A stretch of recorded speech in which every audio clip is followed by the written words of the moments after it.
ಪ್ರೀತಿಯ ಸಹೋದರ ಸಹೋದರಿಯರೇ, ಹರಿಹರ ಆರೋಗ್ಯ ಮಾತೆಯ ಬಸಲಿಕ ಪುಣ್ಯಕ್ಷೇತ್ರಕ್ಕೆ ನಿಮಗಿದು ಪ್ರೀತಿಪೂರ್ವಕ ಸ್ವಾಗತ ಸುಸ್ವಾಗತ. ಹರಿಹರದ ಆರೋಗ್ಯ ಮಾತೆಯ ಜಾತ್ರೆಗೆ ನಾವು ಸಿದ್ಧತೆಯನ್ನು ಆರಂಭಿಸ್ತಾ ಇದ್ದೇವೆ. ಆಗಸ್ಟ್ 30ನೇ ತಾರೀಕಿನಿಂದ ಆರಂಭಿಸಿ ಸೆಪ್ಟೆಂಬರ್ 8ನೇ ತಾರೀಕಿನವರೆಗೆ ನವೇನ ಮತ್ತು ಹಬ್ಬದ ಆಚರಣೆ ನಡೆಯುತ್ತದೆ. ಆಗಸ್ಟ್ 30ನೇ ತಾರೀಕು ನಮ್ಮ ಧರ್ಮಾಧ್ಯಕ್ಷರಾದ ಪರಮಪೂಜ್ಯ ಡಾಕ್ಟರ್ ಫ್ರಾನ್ಸಿಸ್ ಸೆರಾವೋ ಇವರು ಇಲ್ಲಿಗೆ ಆಗಮಿಸಿ ಧ್ವಜಾರೋಹಣವನ್ನು ನಡೆಸಿ ಹಬ್ಬಕ್ಕೆ ಚಾಲನೆಯನ್ನು ನೀಡುತ್ತಾರೆ. ಆಗಸ್ಟ್ 30ನೇ ತಾರೀಕು ಸಾಯಂಕಾಲ 5:15 ಗಂಟೆಗೆ ಈ ಕಾರ್ಯಕ್ರಮ ಆರಂಭವಾಗುತ್ತದೆ. ಅದಾದ ನಂತರ ಸೆಪ್ಟೆಂಬರ್ 7ನೇ ತಾರೀಕಿನವರೆಗೆ ಸಂಜೆ 5:15 ಗಂಟೆಗೆ ನವೇನ ಪ್ರಾರ್ಥನೆ, ಬಲಿಪೂಜೆ, ಮಾತೆಗೆ ಪುಷ್ಪಾರ್ಚನೆ, ರೋಗ ಸೌಖ್ಯಕ್ಕಾಗಿ ಪ್ರಾರ್ಥನೆ, ಪವಿತ್ರ ಪರಮ ಪ್ರಸಾದಕ್ಕೆ ಆರಾಧನೆ ಇರುತ್ತದೆ. ಜೊತೆಗೆ ಬರುವ ಭಕ್ತಾದಿಗಳಿಗೆ ಅನ್ನದಾನವನ್ನು ಮಾಡಲಾಗುತ್ತದೆ. ಸೆಪ್ಟೆಂಬರ್ 8ನೇ ತಾರೀಕು ಮಹೋತ್ಸವದ ದಿನವಾಗಿರುತ್ತದೆ.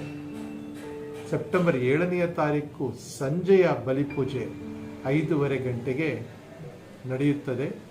ಈ ಬಲಿಪೂಜೆಯ ನೇತೃತ್ವವನ್ನು ಚಿಕ್ಕಮಗಳೂರಿನ ಧರ್ಮಾಧ್ಯಕ್ಷರಾದ ಪರಮಪೂಜ್ಯ ಡಾಕ್ಟರ್ ಟಿ ಅಂತೋಣಿ ಸ್ವಾಮಿ ಇವರು ನಡೆಸಿಕೊಡಲಿದ್ದಾರೆ. ನಮ್ಮ ಧರ್ಮಾಧ್ಯಕ್ಷರು ಕೂಡ ಈ ಎಲ್ಲ ಭಕ್ತಿ ಕಾರ್ಯಕ್ರಮದಲ್ಲಿ ನೇತೃತ್ವವನ್ನು ವಹಿಸಿ ನಮ್ಮ ಜೊತೆಗಿದ್ದು ಪ್ರಾರ್ಥಿಸಲಿದ್ದಾರೆ.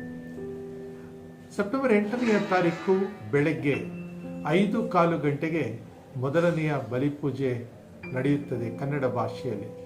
ಅದಾದ ನಂತರ 6:15 ಗಂಟೆಗೆ ತೆಲುಗು ಭಾಷೆಯಲ್ಲಿ ಬಲಿಪೂಜೆಯನ್ನು ಅರ್ಪಿಸಲಾಗುತ್ತದೆ. 7:15 ಗಂಟೆಗೆ ಮಲಯಾಳಂ ಭಾಷೆಯಲ್ಲಿ ಬಲಿಪೂಜೆಯನ್ನು ಭದ್ರಾವತಿನ ಧರ್ಮಾಧ್ಯಕ್ಷರಾಗಿರುವ ಪರಮಪೂಜ್ಯ ಡಾಕ್ಟರ್ ಜೋಸೆಫ್ ಅರುಮಚಡತ್ ಇವರು ನಡೆಸಿಕೊಡಲಿದ್ದಾರೆ. ಆನಂತರ ತಮಿಳು ಭಾಷೆಯಲ್ಲಿ ಬಲಿಪೂಜೆಯನ್ನು 8:15 ಗಂಟೆಗೆ ಆಚರಿಸಲಾಗುತ್ತದೆ. ತದನಂತರ ಗುಲ್ಬರ್ಗದ ಧರ್ಮಾಧ್ಯಕ್ಷರಾಗಿರುವ ಪರಮಪೂಜ್ಯ ಡಾಕ್ಟರ್ ರಾಬರ್ಟ್ ಮಿರಾಂಡಾ ಇವರು ಆಂಗ್ಲ ಭಾಷೆಯಲ್ಲಿ ಬಲಿಪೂಜೆಯನ್ನು ಅರ್ಪಿಸಿ ಪ್ರಾರ್ಥಿಸುತ್ತಾರೆ. 10:15 ಗಂಟೆಗೆ ನಮ್ಮ ಧರ್ಮಾಧ್ಯಕ್ಷರಾದ ಪರಮಪೂಜ್ಯ ಡಾಕ್ಟರ್ ಫ್ರಾನ್ಸಿಸ್ ಸೆರಾವೋ ಇವರಿಗೆ ಶುಭ ಸುಸ್ವಾಗತವನ್ನು ಕೋರಲಾಗುತ್ತದೆ. ಅನಂತರ 11 ಗಂಟೆಗೆ ಅವರು ಹಬ್ಬದ ಆಡಂಬರ ಗಾಯನ ಬಲಿಪೂಜೆಯನ್ನು ಅರ್ಪಿಸಿ ನಮ್ಮೆಲ್ಲರಿಗಾಗಿ ಪ್ರಾರ್ಥಿಸಲಿದ್ದಾರೆ. ಈ ಬಲಿಪೂಜೆಯಾದ ನಂತರ ಕೊಂಕಣಿ ಭಾಷೆಯಲ್ಲಿ ಬಲಿಪೂಜೆಯನ್ನು ಮತ್ತೆ ಗುಲ್ಬರ್ಗದ ಧರ್ಮಾಧ್ಯಕ್ಷರಾಗಿರುವ ಪರಮಪೂಜ್ಯ ಡಾಕ್ಟರ್ ರಾಬರ್ಟ್ ಮಿರಾಂಡಾ ಇವರು ಅರ್ಪಿಸಿ ಪ್ರಾರ್ಥಿಸುತ್ತಾರೆ. ಸಂಜೆ 4 ಗಂಟೆಗೆ ಮತ್ತೊಂದು ಬಲಿಪೂಜೆ ಕನ್ನಡ ಭಾಷೆಯಲ್ಲಿ ಇರುತ್ತದೆ. ಸಂಜೆ 5 ಗಂಟೆಗೆ ನಾವೆಲ್ಲರೂ ಕೂಡ ಒಟ್ಟಾಗಿ ಸೇರಿ ಪುಷ್ಪಾಲಂಕೃತ ತೇರಿನ ಮೆರವಣಿಗೆಯಲ್ಲಿ ಸಾಗುತ್ತೇವೆ. ಹರಿಹರ ನಗರದ ಹಾದಿ ಬೀದಿಯಲ್ಲಿ ಸಾಗಿ ಮಾತೆಗೆ ಗೌರವವನ್ನು ಸಲ್ಲಿಸಿ ಪ್ರಾರ್ಥನೆಯನ್ನು ಮಾಡುತ್ತೇವೆ. ಅನಂತರ ಹಿಂತಿರುಗಿ ಬಂದು ಮತ್ತೆ ಕನ್ನಡ ಭಾಷೆಯಲ್ಲಿ ಬಲಿಪೂಜೆ ಹಾಗೂ ವಂದನೆಯನ್ನು ಸಲ್ಲಿಸ್ತೇವೆ ದಯಾಮಯ ದೇವರಿಗೆ ಹಾಗೂ ಮಾತೆ ಮರಿಯಮ್ಮನವರಿಗೆ ಅವರು ಮಾಡಿರುವಂತಹ ಒಳ್ಳೆಯ ಕಾರ್ಯಗಳಿಗಾಗಿ.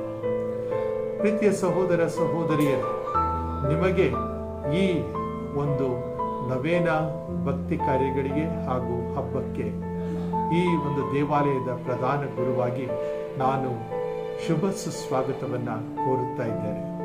ಬನ್ನಿ, ಪ್ರಾರ್ಥಿಸಿ ಹರಿಹರದ ಆರೋಗ್ಯ ಮಾತೆಯ ಅನುಗ್ರಹಕ್ಕೆ ಪಾತ್ರರಾಗಿ. ಹರಿಹರ ಎಂದ ತಕ್ಷಣ ನಮ್ಮ ಗಮನಕ್ಕೆ ಬರಬೇಕಾದಂಥ ಅಂಶ ಏನು ಅಂತ ಹೇಳಿದ್ರೆ, ಹರಿಹರ ಕರ್ನಾಟಕದ ಮಧ್ಯಭಾಗದಲ್ಲಿ ಇರುವಂತಹ ಒಂದು ಊರು. ಎಲ್ಲ ದೊಡ್ಡ ದೊಡ್ಡ ನಗರಗಳಿಂದ ಇಲ್ಲಿಗೆ ಆಗಮಿಸಿ ಪ್ರಾರ್ಥಿಸಲು ಅವಕಾಶ ಇರುತ್ತದೆ. ಒಳ್ಳೆಯ ರಸ್ತೆ ಇದೆ. ಹಾಗಾಗಿ ಬೆಂಗಳೂರು, ಬೆಳಗಾವಿ, ಮಂಗಳೂರು ಧಾರವಾಡ, ಹುಬ್ಬಳ್ಳಿ, ಹೀಗೆ ವಿವಿಧ ನಗರಗಳಿಂದ, ಮೈಸೂರಿನಿಂದ ಇಲ್ಲಿಗೆ ಆಗಮಿಸಿ ನೀವು ಪ್ರಾರ್ಥನೆಯನ್ನು ಸಲ್ಲಿಸಬಹುದು. ಕರ್ನಾಟಕ ಮಾತ್ರವಲ್ಲ, ಬೇರೆ ಬೇರೆ ರಾಜ್ಯಗಳಿಂದಲೂ ಕೂಡ ಜನರು ಇಲ್ಲಿ ಆಗಮಿಸಿ ಪ್ರಾರ್ಥನೆಯನ್ನು ಮಾಡ್ತಾರೆ. ಬೆಂಗಳೂರಿನಿಂದ ಬರುವಂತವರಿಗೆ ತುಮಕೂರು ಮಾರ್ಗವಾಗಿ ರಾಷ್ಟ್ರೀಯ ಹೆದ್ದಾರಿ 4ರಲ್ಲಿ ಬೆಂಗಳೂರು ಪುಣೆ ಹೈವೇ, ಈ ಒಂದು 6 ಪಥದ ರಸ್ತೆಯಲ್ಲಿ ಬರಲು ಅವಕಾಶವಿರುತ್ತದೆ. ಬಸ್ಸಿನಲ್ಲಿ ಬರುವಂತವರಿಗೆ ಬೆಂಗಳೂರಿನಿಂದ ಪ್ರತಿ 5 ನಿಮಿಷಕ್ಕೆ ಒಂದು ಬಸ್ಸು ನಿಮಗೆ ಹರಿಹರದ ಕಡೆ ಸಾಗಲು ದೊರೆಯುತ್ತದೆ. ಅದೇ ರೀತಿಯಲ್ಲಿ ರೈಲಿನ ವ್ಯವಸ್ಥೆಯನ್ನು ಕೂಡ ಬಹಳ ಸುಂದರವಾಗಿ ನಾವು ಹೊಂದಿದ್ದೇವೆ ಅಂತ ಹೇಳಿದ್ರೆ ಅದು ತಪ್ಪಾಗುವುದಿಲ್ಲ. ಯಾಕಂತ ಹೇಳಿದ್ರೆ ಬೆಳಿಗ್ಗೆ 6 ಗಂಟೆಗೆ ಬೆಂಗಳೂರಿನಿಂದ ಜನಶತಾಬ್ದಿ ರೈಲು ಹೊರಟು ಹರಿಹರವನ್ನ ಬೆಳಿಗ್ಗೆ 10:30 ಗಂಟೆಗೆ ತಲುಪುತ್ತದೆ. ಮತ್ತು ಅದೇ ರೈಲು ಮಧ್ಯಾಹ್ನ 3:30 ಗಂಟೆಗೆ ಹೊರಟು ರಾತ್ರಿ 9:30 ಗಂಟೆಗೆ ಬೆಂಗಳೂರನ್ನ ತಲುಪುತ್ತದೆ. 6:30 ಗಂಟೆಗೆ ಮತ್ತೊಂದು ಟ್ರೈನ್ ಇದೆ, ಹಾಗೆಯೇ 9 ಗಂಟೆಗೆ, ಹೀಗೆ ವಿವಿಧ ಸಂದರ್ಭಗಳಲ್ಲಿ ಟ್ರೈನಿನ ವ್ಯವಸ್ಥೆ ಹರಿಹರದೆಡೆಗೆ. ಇದೇ ರೀತಿಯಲ್ಲಿ ಬೆಳಗಾವಿ ಹಾಗೂ ಗೋವಾ, ಹುಬ್ಬಳ್ಳಿ, ವಿವಿಧ ಕಡೆಯಿಂದ ಆಗಮಿಸುವಂತವರಿಗೂ ಕೂಡ ಅವಕಾಶವಿರುತ್ತದೆ. ರೈಲಿನ ಮೂಲಕ ನೀವು ಪಯಣಿಸಿ ಬರಬಹುದು. ನೀವು ನಿಮ್ಮ ಸ್ವಂತ ವಾಹನದಲ್ಲಿ ಬರಬೇಕಾದ್ರೆ ಲಕ್ಷಾಂತರ ಜನರು ಸೇರಿರುವಾಗ ವಾಹನವನ್ನು ನಿಲ್ಲಿಸುವುದು ಹೇಗೆ ಎನ್ನುವ ಆಲೋಚನೆ ನಿಮ್ಮಲ್ಲಿ ಇರಬಹುದು. ಅದಕ್ಕೂ ಕೂಡ ಒಳ್ಳೆಯ ಪಾರ್ಕಿಂಗ್ ವ್ಯವಸ್ಥೆಯನ್ನ ಮಾಡಲಾಗುತ್ತದೆ.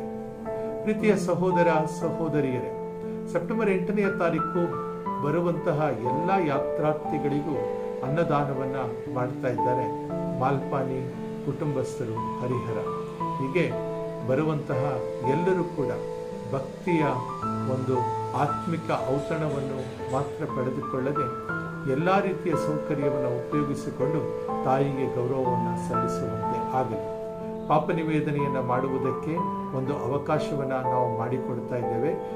ನಿಮ್ಮ ಭಾಷೆಯಲ್ಲಿ ನೀವು ಪಾಪ ನಿವೇದನೆಯನ್ನು ಮಾಡಿ ಗುರುಗಳಿಂದ ಆಶೀರ್ವಾದವನ್ನು ಪಡೆದುಕೊಳ್ಳಬಹುದು. ಹರಿಹರದ ಆರೋಗ್ಯ ಮಾತೆಯ ಅದ್ಭುತ ಸ್ವರೂಪವನ್ನು ಹೊರಗಡೆ ಪ್ರತಿಷ್ಠಾಪಿಸಲಾಗುತ್ತದೆ.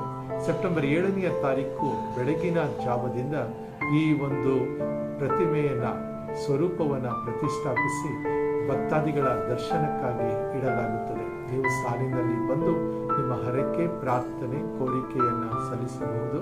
ಹರಿಹರದ ಆರೋಗ್ಯ ಮಾತೆಯ ಸ್ವರೂಪವನ್ನ ಸಂಧಿಸಿ ಪ್ರಾರ್ಥಿಸಬಹುದು. 9ನೇ ತಾರೀಕು ಬೆಳಗಿನವರೆಗೆ ಈ ಸ್ವರೂಪ ಹೀಗೆ ದೇವಾಲಯದ ಹೊರಗಡೆಯಲ್ಲಿ ಇರುತ್ತದೆ. ಅಷ್ಟು ಮಾತ್ರವಲ್ಲ ಪ್ರಿಯರೇ, ಇಲ್ಲಿ ಬಂದು ಪ್ರಾರ್ಥಿಸಲು ದಯಾಮಯ ದೇವರು ನಮಗೆ ಒಂದು ಒಳ್ಳೆಯ ಆಧ್ಯಾತ್ಮಿಕ ತಾಣವನ್ನ ನೀಡಿದ್ದಾರೆ.